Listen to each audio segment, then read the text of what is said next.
러시아 우크라이나 사태 이후에 과연 사우디아라비아가 중국을 자신들의 안보 협력 상대로 네.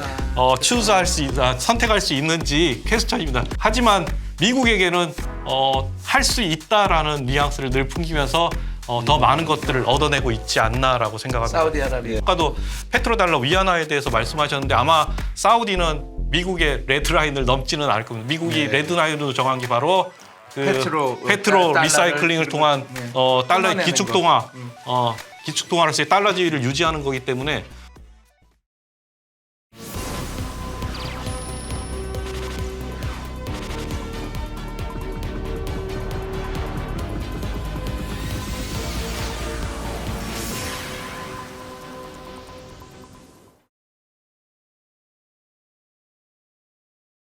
결국은 사우디가 중동 지역에 있어서 스스로가 패권 국가다라고 하는 지역 패권 국가로서의 지위를 네. 이스라엘에게도 한번 시도를 할 것 같고 이집트나 이란, 이라크에게도 시도를 할 가능성이 있어 보이거든요. 제 눈에는. 그런 측면에서 보면 참 사우디아라비아의 이 전략, 외교 전략이 어떤 면에서는 무섭다. 미국에서 배운 그 외교 전략인가? 그런 생각도 들어요. 근데 이거는 이 부분에서 말씀드리고 싶은 게 네네. 있습니다. 우리가 MBS라고 하는 사람을 네. 상당히 그냥 되게 폭력적이고 네. 그냥 그 사촌들 다다고 이런 리더로만 보는데 지금 말씀하신 대로 MBS가 이런 부분에서 무서운 점이 그러니까 절대로 이 사람이 그냥 우리가 무시해서 볼 수 없는 리더십과 네. 이런 것들이 있다라는 게 확실하다는 점을 여기서 지금 말씀하신 그 부분에서 왜냐하면 그러니까요. 외교 정책을 봤을 때도 네. 근데 저도 이게 느낀 게 지금 요즘에 저 더 많이 느끼게 되는 건데 네. 과거에 그 아버지 세대의 그 외교 정책 하는 거와는 상당히 다릅니다. 그렇죠. 속도도 빠르고 예. 그다음에 이거를 이렇게 딱 이렇게 외교 퍼즐을 놓는 거를 봐도 그냥 단선화해서 저렇구나 하고 이렇게 파악이 되는 게 아니라 몇 수를 놓고 이렇게 탁탁 노는 것들이 그렇죠. 보이니까 이게 대단히 상당히 MBS 대단하다 이런 생각이 들어요. 보통 우리나라 같은 기업의 재벌 2세, 3세를 놓고 보면 물론 뛰어난 분들이 많이 계시지만 대부분 좀 이렇게 뭐라 그럴까요? 참모들이 조언하는 바를 많이 들으시는 분들이 많아요. 자기들이 수를 놓는 것보다. 근데 인구 한 3천만이 채 안 되죠. 사우디아라비아가. 3,600만. 3,600만 됩니까? 그런데 이주 노동자들이 자국민이- 900만이라서 자국민들은 한 2,500만 그렇죠. 정도 됩니다. 그러니까 원주민 그러면 그냥 원래 국민은 한 2,500에서 600만이라고 치면 맞습니다. 2,600만을 석유로 먹고 살면서 벌어들인 돈은 아람코라고 하는 홀딩스사 비유를 하자면 네. 아람코라고 하는 자본 홀딩스를 만들어서 판을 놓는데 세계 주요 거대 기업들에게 다 돈줄 역할을 하면서 소위 말하면 다 엮여 있거든요. 그러니까 함부로 미국도 이 돈줄을 어떻게 못하는 상황. 그러니까 어떻게 보면 이 역할을 이스라엘이 과거에 유대인들이 미국에서 돈줄을 갖고 있다는 역할을 아람코가 실질적인 현장에서 다 하고 있다는 측면이 하나가 있고요. 맞습니다. 두 번째 측면은 중동 지역에서 이 정도 되는 MBS 같은 지도자가 판을 놓는 걸 보면 옛날에 그런 말 있잖아요. 우리나라 상인이 개성 상인이 중국 상인을 못 당하고 휘상을 못 당하고 중국 상인은 아랍 인도 상인 상인을 못 당하고 인도 상인은 아랍 상인을 못 당한다 이잖아요. 이제 이렇게 놓고 보면 아랍 상인들의 그 유전인자가 저는 어떤 면에서 좀 무섭다는 생각이 들거든요. 반면에 또 우리가 또 배워야 될 게 있을 것 같아요. 네네. 그거를 혹시 두 교수님과 연구위원님께 한번 응용해서 우리가 앞으로 중동 전략을 가져갈 때 네. 어떻게 가져가야 되는가. 우리가 마냥 미국에게만 의존할 수는 없잖아요. 맞습니다. 우리도 이제 스스로 중동에다가 네. 외교 전략을 펼쳐야 되는데 그럼 우리는 어떻게 가야 되느냐. 사우디를 보고 가야 되느냐. 이란을 보고 가야 되느냐. 테헤란로가 있지만 어떻게 보십니까? 제가 늘 어디 기회가 있을 때마다 영향력이 작은 스피커지만 항상 하는 말이 우리나라도 이 정도 규모면 네. 우리만의 대중동 이니셔티브가 있어야 된다고 그렇죠. 얘기를 많이 하거든요. 예. 그러니까 언제까지 이제 우리가 과거의 중동 정책을 보면 아주 유명한 말이 있습니다. 미국이 깔아놓은 판에 예. 일본이 하는 거 벤치마크 해가지고 예. 니시 마켓을 들어가면 돼. 그래서 일본이 하는 대로 하면 또 안 되니까 일본이 놓치는 것들을 이삭죽게 하면 그러면 성공한다. 예. 어느 정도 일리 있는 말입니다. 왜냐면 우리가 중진국이고 그러니까. 그렇지만 우리가 이제 뭐 G10 국가다 뭐 이렇게 올라가고 이렇게 하면 우리 G7도 우리가 이렇게 초대를 받는다고 하면 네. 우리만의 중동 국가 이니셔티브가 있어야죠. 그렇죠. 그렇게 생각을 하고 아까 그렇게 연계되는 게 처음에부터 중동상이나 그런 이 국가들이 이렇게 기민하진 않았습니다. 왜냐하면 1차 중동 오일 쇼크가 있을 때 파동이 있을 때 네. 그때 엄청나게 큰 돈이 1970년대에 들어갔거든요. 그렇죠. 근데 그 돈이 되게 많이 외부로 유출이 됐습니다. 네. 우리나라도 그 유출된 돈으로 지금 우리나라의 국제시장이라고 하는 영화에서 나오지만 그걸 통해서 지금의 그 기반을 이뤄내지 않습니까? 네. 다양한 현대라든지 지금의 엄청난 대기업들도 그때 네. SOC 사업을 수주해서 하는 기술력 축적과 자본 축적으로 그렇죠. 지금의 부국양 그걸 이뤘으니까. 근데 네. 그걸 통해서 사우디아라비아 애들이나 이런 국가들이 안 겁니다. 아 이렇게 돼서는 우리가 다 털리는구나. 그래서 그 DNA가 그 과거에 무슨 아랍상인 그때도 분명히 있겠지만 그거보다는 그 오일 쇼크 이후에 네. 자기네들이 돈이 받아서 한껏 고조돼 있었는데 뭐 불과 지나니까 우리 벌었던 다 어디 갔어? 그렇죠. 물론 이제 자발알리 이런 것들이 다 건설은 됐지만 그걸 느껴서 요즘에는 되게 깐깐하게 됩니다. 그래서 제가 자문으로 어디 가서 기업들 분 만나면 투자를 하십시오. 하이 리스크 하이 리턴입니다 해도 못 들어가요. 왜요? 그러면 사우디 유해들 그거 딜을 너무 깐깐하게 쳐서 우리가 어렵습니다. 네. 우리가 근데 자꾸 교수님이 말씀했던 것처럼 우리가 1970년 80년대 가서 쉽게 코모드 돈 뺏어왔을 때를 생각하면서 자꾸 하니까 어렵다 이렇게 하는데 그러면 저는 지금 지멘스나 유럽이 하는 모습을 좀 봤으면 좋겠습니다. 예. 그게 지금 말씀하신 그럼 우리가 어떻게 전략을 해야 되느냐의 예. 답이 될 텐데 지멘스는 상생의 플랫폼을 생태계를 만듭니다. 그러니까 무슨 예. 말이냐면 지금 그 항공회사들이 지금 중동이 지금 네. 키우는 거라고 했지 않습니까? 그럼 얘네들이 지금 가장 관심 있는 게 수소 엔진으로 가는 비행기를 만드는 거에 대해서 되게 관심이 많습니다. 그래서 네. 지멘스가 최근에 어떤 일을 했냐면 지멘스, 루프트한자, 네. 그다음에 UAE 석유부, UAE 예. 칼리파 대학교, 예. 그다음에 UAE 그 석유 국영기업 이렇게 예. 해서 뭉쳐서 콘소시엄을 해서 엔진을 공동 투자해서 만들고 있습니다. 그렇게. 그래서 이게 그냥 단순히 과거에 돈 줘. 나가 빨리 이렇게 해주고 돈 받고 난 나갈게. 이게 아니라 같이 들어와서 너네들이 이게 이런 생존의 생태계를 만들고 그럼 우리는 뭘 할 수 있느냐? 그거 투자하면서 들어가서도 돈을 받지만 나중에 그거를 메인터넌스, 그다음에 그거 하는 거 운용 프로그램, 그다음에 그걸 관리하는 사람들의 그 HR 프로그램 이런 것들을 하면서 돈을 계속 이렇게 늘어갈 수가 있는 거거든요. 근데 네. 그것도 그러면 그쪽 입장에도 어차피 이거는 우리의 성장을 위해서 그리고 우리 UAE나 우리 사우디 안에 이 산업의 생태계를 키우는 거니까 당연히 지갑이 열리죠. 네. 근데 과거처럼 우리가 수주 이렇게 딱 해서 자꾸 저는 건설분 하는데 뭐 경제 전문가시니까 더 잘 알겠지만 그런 대형 SOC 사업 기술력이 그렇게 필요 없는 SOC 사업을 우리가 중국을 어떻게 이기겠습니까? 네. 그 1대1로로 벌써 그걸 다 깔면서 그 공기 빨리 마치고 단시간에 그렇게 하는 기술보다는 그 경험이 축적돼 있는 그래서 우리가 그럼 지금의 제2의 중동붐을 제대로 우리가 그 1차 오일 쇼크 때 우리가 얻었던 그 오일 붐을 우리 그대로 갖고 오려면 네. 아마 지금 유럽이나 그런 쪽에서 좀 생태계를 키우면서 우리가 그 안에서 계속 수수료를 받으면서 갈 수 있는 우리 입장에서는 그리고 그쪽에서는 수수료를 지급하고 계속 하더라도 그래도 이게 그냥 얘가 한번 지어주고 나가고 그냥 버려지는 것이 아니라 이 생태계가 만들어서 어찌됐건 지속 가능한 이런 환경이 만들어지는 그런 네. 것들로 좀 짜서 좀 들어가야지 좀 정말 우리가 그 제2의 중동붐을 얻을 수 있지 않을까 그런 생각을 좀 요즘에 많이 합니다. 사우디아라비아 제가 개인적으로 이제 뭐 논문을 쓰면서 네. 건국부터 시작해서 이렇게 역사를 쭉 보는데 일반적으로 이제 사람들이 갖고 있는 사우디에 대한 인식이 그냥 돈만 많은 졸부 국가 뭐 이런 것들이 많아요. 그래서 뭐 정치를 제대로 하겠느냐 뭐 이런 시각들이 많은데 네. 역사적으로 이렇게 보다 보면은 사우디가 상당히 그 집권층들이 네. 정치적으로 누구한테 누가 협상을 해야 되고 그들이 원하는 게 뭐고 또 내가 그들에게 그들이 원하는 것을 어떤 식으로 보여줄지 이런 것들을 전략적으로 아주 잘 해왔습니다. 네. 재미난 것 중에 하나가 사우디아라비아가 이제 영국의 관심을 받기 위해서 알하사 지역에 들어가게 되는데 지역. 그 지역에 들어갈 때 딱 두 가지였어요. 하나는 나는 안티 오스만이다. 또 하나는 오스만이랑 싸워야 되는 예. 걸 해줘야 되니까. 영국의 이해를 전혀 해치지 않을 거다라는 두 가지 전략을 가지고 들어갔는데 알하사 지역 쪽이 그 바레인이 있습니다. 그쪽에. 네.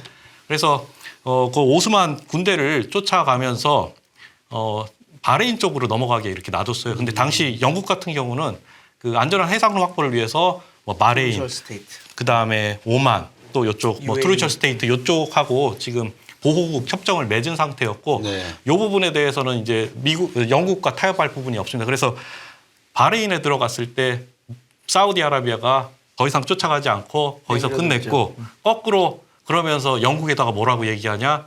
너희 영국 어떻게 나는 국민들에게 반한 오스만 군대를 쫓아갔는데 얘네들을 받아줄 수 있냐라고 하면서 반 오스만 노선도 은근슬쩍 보여주면서 결국은 그 사건 이후에 영국과 사우디아라비아가 협약을 체결하게 되면서 지금 사우디아라비아가 그 친서방 국가로 이렇게 편입하게 되는 과정입니다. 지금의 건국 예. 영토도 지금 지키고 다 이렇게 사우디아라비아도 분명히 미국이 원하는 거를 잘 알고 있는 것 같아요. 네. 그리고 또 그들이 원하는 메시지도 다양한 차원에서 미국에게 지금 보내고 있습니다.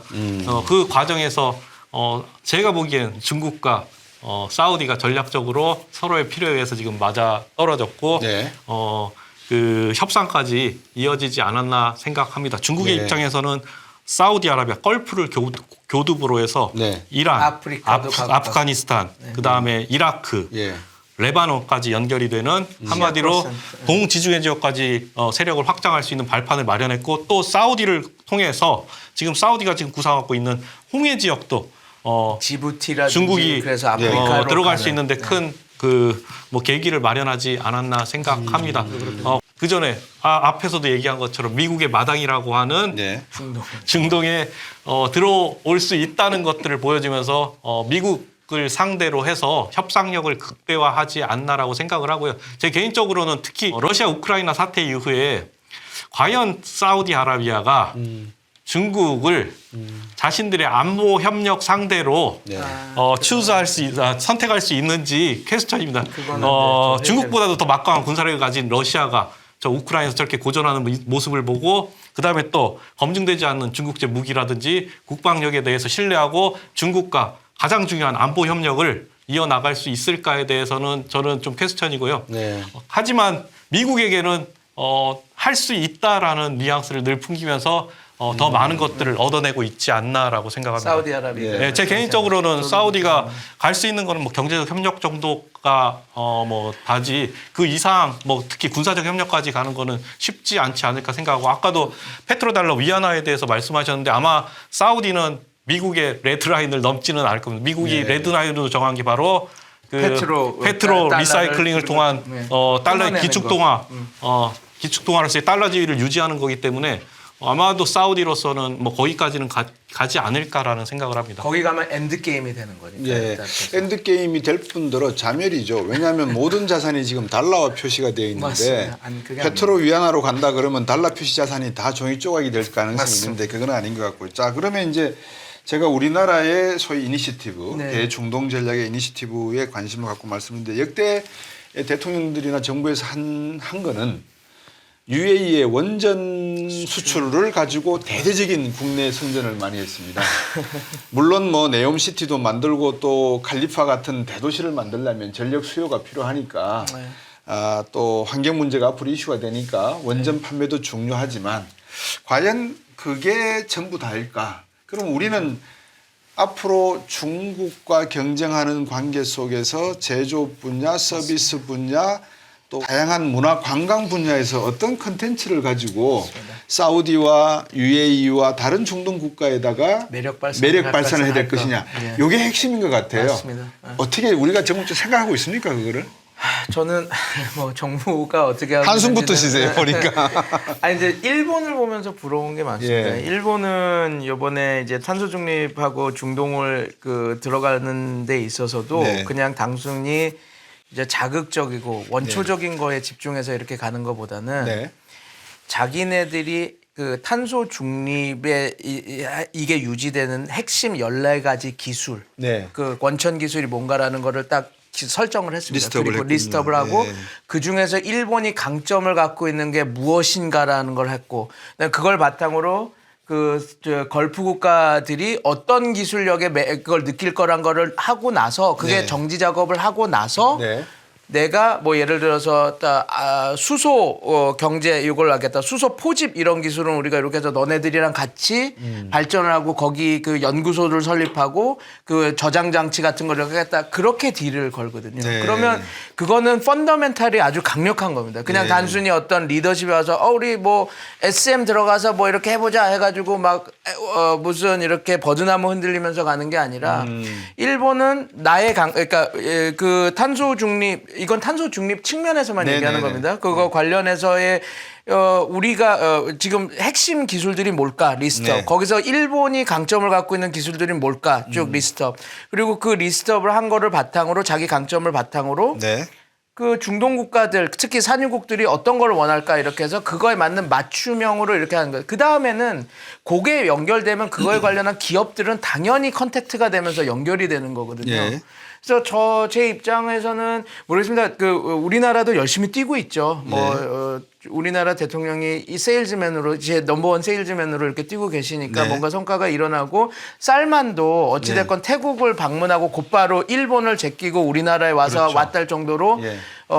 우리나라의 그가 제공할 수 있는 것들은 분명히 있습니다. 그리고 우리나라에 대해서 이미지도 좋고요. 그러면 네. 근데 요게 그냥 단순히 신기루나 허상으로 끝나지 않으려면 예. 좀 더 차분하게 그럼 예. 우리가 뭐 예를 들어서 현대자동차 저는 잘 그런 걸 모르지만 예. 현대자동차가 워낙 수소나 수소자동차 이런 것들이 그 세다고 하니까 그러면 이제 그럼 그 기술력이 어느 정도인지 이렇게 해서 왜냐면 제가 왜 이 부분에 집중하냐면 스마트 시티들이 많이 만들어지거든요. 뭐 그 네옴이나 라인이나 이런 모든 것들이 스마트 시티고 그 밑에 그 메가 프로젝트들도 38개가 있는데 그것도 다 도시 그 계획들인 거거든요. 수소도 충전을 하고 가야 되는 거니까 네. 그걸로 해봐라. 그러면 그거는 뭐 다 알겠지만 플랫폼을 까는 사업에 들어가면 그거는 네. 이제 그때부터는 처음에 들어가는 게 어렵지 들어가고 나서는 계속 캐시카우가 되지 않습니까? 그렇죠. 그러니까 그런 것들을 조금 예. 그런 것들은 잘 안 보입니다. 왜냐하면 제가 요거까지 얘기하면 내가 너무 비난인 것 같아서 그런데 네. 제가 건국절에 사우디 건국 국경일에 갔습니다. 그래서 대대적으로 모든 기업인들을 부르고 그 다음에 이제 막 네옴이나 이런 것들을 홍보를 하더라고요. 그런데 저는 조금 충격이었던 게 현대 뭐 SK 이런 좀 약간 부장님들 급에서 왔는데 되게 팔짱을 끼고 야 저게 되겠어? 막 하면서 에이 뭐 저 안 되지 저거 야 돈 어떻게 받을 건데 야 보니까 예산이 지금 엄청난데 지금 사우디가 확방은 30%밖에 안 된답니다. 그러면 에이 저 들어가면 안 되지 위험해 리스크가 있어. 근데 저는 제가 이러면서 우리나라가 망하려나 이런 생각이 드는 게 뭐 우리 텔레비에 나오는 그 현대 그룹 하면 현대 그 기업 광고하면 뭐라 그럽니까? 그냥 우리가 길을 냅니다. 딱 하고 정주영 회장님의 에피소드 있지 않습니까? 그냥 영란은행 가서 500원짜리 하고 야 거북선 우리 책처럼 이런 만들었다. 거북선 이거 우리 첫 겁선을 만들었어 하고 왔는데 이제 농담으로 하자면 어떻게 보면 사귈 수도 있지 않습니까? 전혀 없는데 봉이 김선 날처럼 가서 근데 그런 거를 해서 지금의 뭐 울산 중공업이라든지 현대 중공업이라든지 현대 조선을 이뤄냈지 않습니까? 네. 그러니까 그런 기업가 정신이 언제부터 우리나라가 이렇게 배에 기름이 차서 그러니까 물론 저가 사우디아라비아가 약속의 땅이다 무조건 가야 된다 될 거다라고 얘기하는 건 아닙니다. 그런데 왜 이런 기회가 있을 때 물론 이제 조심하고 여러 가지를 가져가야 되겠지만 왜 이런 것들을 적극적으로 안 하느냐. 이병철 회장 반도체도 마찬가지 않습니까? 다들 야 이렇게 못 사는 나라에서 무슨 이런 반도체를 해서 뭘 먹고 살 겁니까? 아니다 이게 미래다 해서 우리의 지금의 대한민국이 일어났는데 저는 그런 부분에서 조금 국경을 거기 가서 뭐 다는 아니겠지만 일부 그러겠지만 조금 그런 부분에서는 조금 좀 마음이 좀 안 좋더라고요. 네. 네. 송상인 교수님도 그렇고 우리 백성원 연구위원님도 다 대학에 지금 계시잖아요. 그러니까 이제 제가 방금 두 분 말씀을 듣고 제가 평소 생각하던 것만 잠깐 제가 정리를 하면 이렇습니다. 우리가 발전할 때 인재가 제일 중요하거든요. 사람이 있어야 되지 않습니까? 맞습니다. 여기에는 교육이 필수입니다. 그러니까 첨단 기술을 하려고 해도 뭐 용접부터 시작해서 기술을 가지고 있어야 되니까요. 두 번째는 자본이 있어야 되죠. 세 번째는 땅이 있어야 될 거예요. 공장을 짓고 해야 되니까요. 이제 그렇게 놓고 보면 사우디가 가장 필요한 게 뭘까? 그러니까 그 빈 살만이 우리나라에 왔을 때 기업인들이 만나서 자랑할 게 저는 우리나라의 대학 교육, 기술 교육에 우리가 노하우가 있다. 여기에 컨텐츠가 있으니 당신 사람들을 우리한테 보내주면 우리가 교육을 시켜서 이 플랫폼을 어떻게 운영하고 독립적으로 갈 수 있다라는 그 풀 플랜이라 그럴까요? 이거를 한번 브리핑 했었으면 하는 생각이 저한테 선뜻 스쳤어요. 제가 늘 하는 말 중에 하나인데요. 예. 사우디아라비아 같은 경우 지금 가장 관심을 갖는 것 중에 하나가 청년 실업 문제입니다. 그렇죠. 특히 2010년, 11년 아랍의 봄 일어났을 때 가장 그 아랍의 자스민 봄에 혁명. 예, 큰 도화선 중에 하나가 높은 청년 실업률이었어요. 그렇죠. 그거를 누구보다도 잘 간파한 사우디아라비아가 2011년에 니타카트 제도라고 해서 자국민 의무 고용 정책을 실시하고 있고 지금도 강력하게 추진하고 있어서 이게 그렇죠. 어떻게 보자면 외국인 투자를 저해하는 요인 중에 하나입니다. 왜냐하면 네. 자국민들이 그만큼의 노동 생산력이 안 되고 있는 상황에서 의무적으로 정부가 페널티를 주면서 자국민 쿼터 얼마를 넣지 않으면은 다양한 페널티를 주면서 어쩔 수 없이 자국민을 고용하게 만드는 지금 상황이고요. 그래서 정부 입장에서도 실은 민간 부분을 지금 공공 부분에서 고용을 하는 데는 이제 한계에 다 달았습니다. 이제 그럼 결국 민간 부분을 육성해서 이쪽에서 젊은 층들을 대거 고용을 해야 되는데 기업이라고 하는 게 어떻게 보면 이윤을 내는 집단 아닙니까? 근데 노동 생산성이 소위 말하는 뭐 인도라든지 파키스탄 이런 애들보다 훨씬 저가에 더 퍼포먼스 좋은 노동력들을 쓸 수 있는데 자국민을 쓸 인센티브가 기업의 입장에서는 별로 없어요. 그래서 만약에 한국 정부에서 이제 접근을 한다면 저는 그 기업 차원에서 접근한다면 그 직업 훈련부터 시작해서 그런 것들을 패키지로 해서 들어간다면 사우디 정부에서 상당히 좋아하지 않을까라고 생각을 합니다. 방금 그 말씀에 의미가 있는 게 자, 중국 노동자들은 중국은 어떻게 기업 활동을 하냐 그러면 자기 노동자들을 다 데리고 와서 20만, 10만 막 거다 놓고 저가로 공장을 지어버리니까 단가가 싸단 말입니다. 근데 기술 이전을 못 받아요. 턴키든 어떤 방식 도화가 나기든. 그다음에 일본은 너무나 품삯이 비싸요. 그러면 하이테크니까요. 그렇죠. 하이테크고. 그러니까 딱 적당한 게 우리인데 맞습니다. 우리가 여기를 한번 실험적으로 도전해 볼 수 있는 그런 이렇게 도전 정신.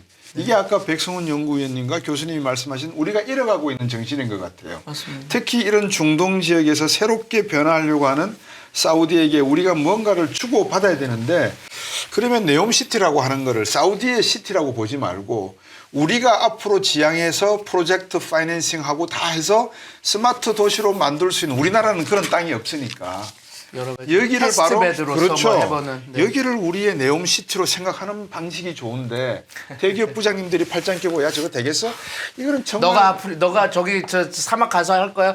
저는 이제 여기가 좋습니다. 지금 힘듭니다. 이게 너무 메가 프로젝트입니다. 지금 보자면 물론 그렇죠. 근데 5천억 달러, 5천억 그러니까 한국 돈으로 보자면 한 668조 원인데 지금 그들이 얘기한 게 5천억 달러고 실제로 얘기되는 거는 그 뭐 1조 달러라고 얘기해요. 그러면 한국이 작년에 그 한국 예산이 639조 원이에요. 그러니까 한국 예산만큼 쓰겠다라고 하는 게 이게 지금 1년 예산을 쓰겠다라고 하는 게 바로 이 네옴시티입니다. 근데 한국 작년 예산에 올해 예산의 2배가 아마 들어갈 거라고 많은 사람들이 얘기를 하죠. 그렇죠. 그래서 지금 PIF 쪽에서 될 수 있는 돈이 대략적으로 한 30% 정도라고 얘기합니다. 근데 나머지는 결국 그러면은 외국계 기업들, 글로벌 기업들이 들어가서 투자하고 거기에 대해서 이익이 오면 이제 환수하는 방식으로 지금 사우디가 접근을 하고 있습니다.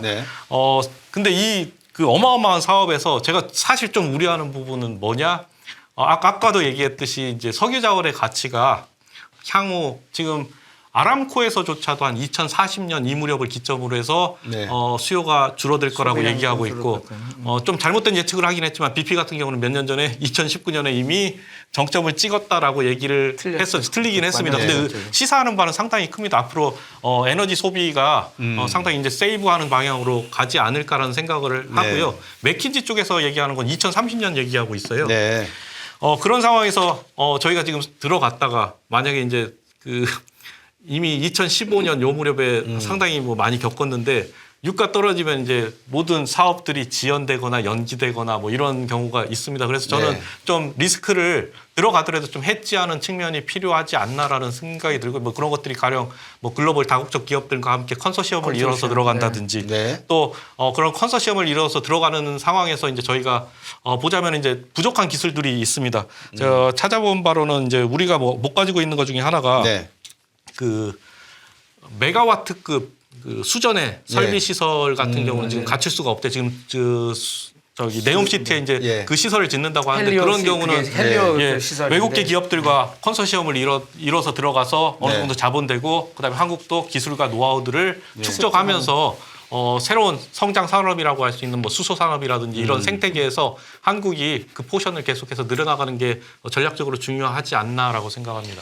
지금 사실은 답은 다 주신 것 같아요. 지멘스 말씀을 하셨고요. 독일이죠. 네. 아람코 미국입니다. 네. 옛날에 엠코, 네. 그다음에 BP, 브리티시 피트롤리움. 네. 모두 다 중동의 1차 세계대전, 2차 세계대전을 거치면서 석유 자원을 장악하고자 덤벼들었던 자본의 핵심 세력들이 다 들어있습니다. 국가들이. 그러면 우리가 컨소시엄 형태로 지멘스, BP, 아람코를 합쳐가지고 갈 수 있을 정도의 국력이 안 된다면 세계 8위권 선진국이다 이런 말을 할 필요가 저는 없을 것 같아요. 그렇죠. 좀 냉정하게 표현하자면 자 이제 그런 의미에서 놓고 봤을 때 이제 저희들이 결론 비슷하마 뭐 삼아서 한번 정리를 해야 될 게 자 앞으로 미래 2030년을 지나서 미래의 중동의 패권은 사우디 이스라엘 중심으로 갈 것이다. 아니다. 여기도 미국과 중동의 이해관계가 맺혀져서 오히려 더 지금보다 복잡한 형태로 갈 수도 있다. 그거부터 정리를 하고요. 그다음에 그게 정리가 된다면 우리의 대중동 이니셔티브 전략은 어떤 방향으로 가겠나 이렇게 한번 요점 정리했으면 좋겠습니다. 저는 이 문제가 되게 지금 국제관계에서도 첨예하게 대립이 되고 계속 그 관심을 갖고 이제 분석하고 있는 분야라고 생각합니다. 지금 말씀하신 네. 그 전자제품. 근데 문제는 이겁니다. 그러니까 이스라엘과 사우디가 지금 안정적으로 여기 패권국이 될 수 있었던 건 미국의 개입이고 미국이 그 엄브렐라를 해줬을 때 벌어졌던 일이거든요. 근데 그거는 저는 미국의 의지에 달렸다고 봅니다. 지금 이게 아까 물어보신 것처럼 이스라엘과 사우디아라비아로 이게 좀 하이라키가 딱 되고 될 것인가 네. 아니면 이게 완전히 월드 온 디스레이 해가지고 계속 여기서 막 만인의 투쟁으로 이렇게 네. 될 것까는 리바이던이라고 하는 미국 그 역할을 하는 그들의 의지가 중요할 것 같습니다. 그래서 이게 근데 저희는 제가 그래서 바이든이 처음에 됐을 때 미국의 리더십을 리인스테이트 하겠다. 내가 다시 네. 복권하겠다.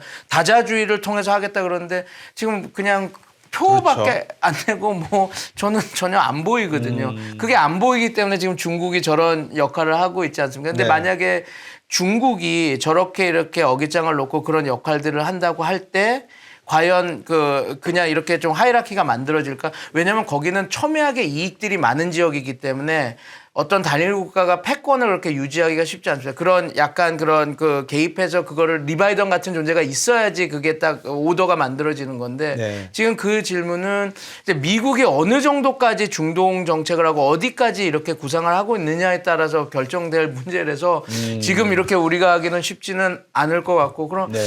그러니까 이게 그래서 계속 그러니까 저는 영국에서도 공부하고 그래서 미국의 그런 여태까지 해온 거 그런 것들에 대해서 저런 거에 대해서 되게 제국이긴 하지만 참 호혜로운 제국이구나 이런 생각을 하면서 좋게 보고 있는데 네. 만약에 그 역할을 하지 않는다면 네. 이게 여기가 어떻게 될까라고 하는 거는 참 이게 어려운 것 같습니다. 근데 지금 하나의 희망을 갖고 있다면 만약에 미국이 지금 이걸 놓치지 않고 그렇게 간다고 한다면 말씀하신 대로 이스라엘과 사우디아라비아라고 하는 그 중심 축으로 조금 약간 그 서열 정리가 될 확률이 높다고 봅니다. 근데 그것도 미국이 어떻게 나오냐에 따라. 예. 만약에 그렇게 된다고 가정했을 때 우리는 어떻게 전략적으로 가야 될까요? 우리는 그러면 할 수 있는 것들이 많습니다. 왜냐하면 제가 늘 이야기하고 하는 것 중에 이 풍랑 속에 있더라도 배가 안정적으로 되려면 닻을 내려서 앵커를 고정을 시키지 않습니까? 네. 그래서 막 풍랑이 있어서 배가 이렇게 부유를 하더라도 네.